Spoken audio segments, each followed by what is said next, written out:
people, this is Neeti Roy for filmybeat.com. Today we have a special guest who is a poet, who is a lyricist of our generation. Yes, from Rangreis to Ghani Bawri, he just banged on. Yes, we are talking about Raj Shekhar. Hello, sir. Hello hello. Just one line about this poetic evening. बहुत अच्छी vibe है, energy बहुत अच्छी है और audience मेरे लिए तो बहुत काइंड रही, तो मतलब मुझे अच्छा लगा। Your show was very enthusiastic and we just loved it. Thank you. मतलब हाँ, लोगों को पसंद आई।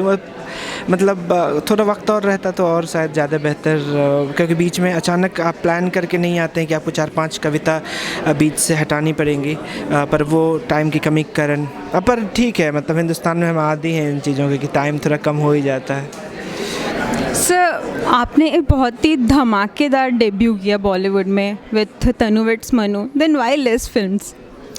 पहले तो बुद्धि नहीं थी ज़्यादा कि किसको हाँ करें किसको ना करें, और दरअसल मुझे समझ, मतलब अब बहुत सारी चीज़ें समझ रहा हूँ। इनफैक्ट तनु वेट्स मनु 2 के बाद मैं इस साल काफ़ी सारी फिल्में कर रहा हूँ। इस साल एंड से लेके अगले साल तक कुछ 7-8 फिल्में आनी चाहिए। और आनंद एलराइज फिल्म्स? आनंद के साथ भी कुछ फिल्में हैं, बिल्कुल। सर, आप बिहार से हैं, तो बिहार से मुंबई तक का सफ़र आपका कैसा था? ठीक ही था, मतलब स्ट्रगल था, पर स्ट्रगल तो है, हर जगह है। मतलब अब मुझे प्लेटफॉर्म पे नहीं सोना पड़ा।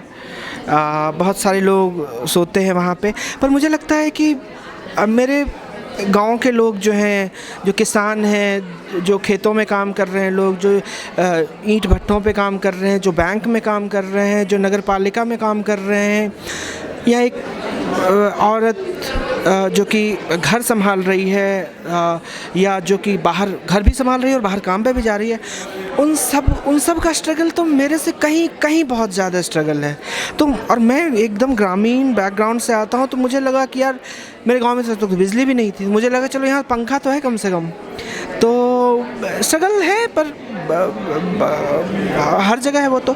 हाँ, पर एक स्ट्रगल लगातार ये है कि आपको जिस तरह से ऑडियंस एक तरह से परसीव करने लगती है, आप अपने ऑडियंस को नाखुश नहीं करना चाहते हैं जनरली। हाँ, आप क्रिएटिवली अलग जाने पे अगर वो नाराज़ होते हैं तो अलग बात है, पर आप वो चाहते हैं आपसे कि ख़ास तरह के ख़ास स्तर पे ही चीज़ें आप आएँ, तो उसका एक प्रेशर तो हमेशा रहता है। वो एक स्ट्रगल कांस्टेंट है, वो तो लगातार चलता रहता है। आप बिहार के एक छोटे से जगह से हो जहाँ पे फ़िल्मों का ज़्यादा प्रभाव नहीं रहता है, लोग बहुत ज़्यादा फ़िल्में नहीं जानते हैं, भोजपुरी सिनेमा शायद ज़्यादा रहता है, तो उसमें आपका बॉलीवुड का ख्वाब कैसे जगा?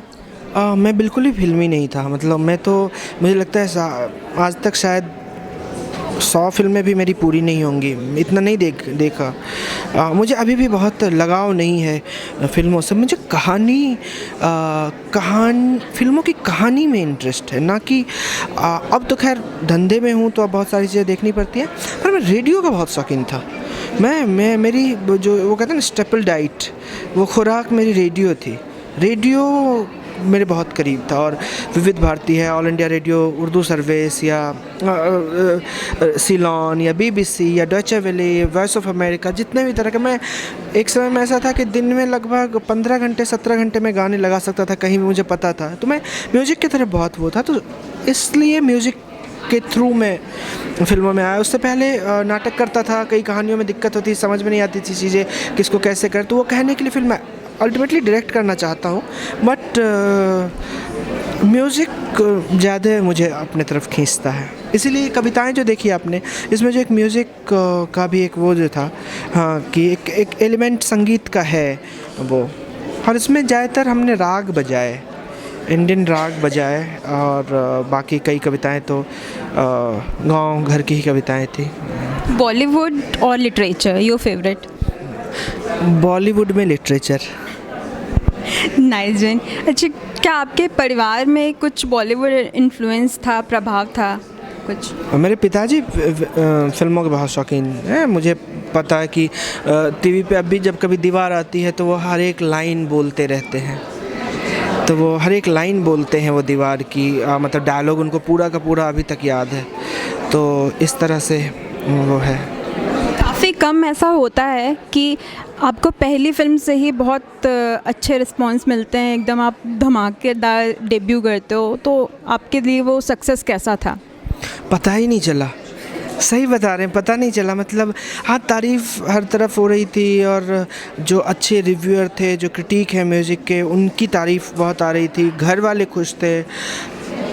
पर मतलब मुझे लगा पता नहीं क्या, मतलब ठीक है, मैं ऐसा ही लिख सकता था, तो मुझे लगा कि ठीक है यही लिख सकता था। कुछ अलग करता तब अलग बात होती, ऐसा ही कर सकता था तो तब क्या बात है।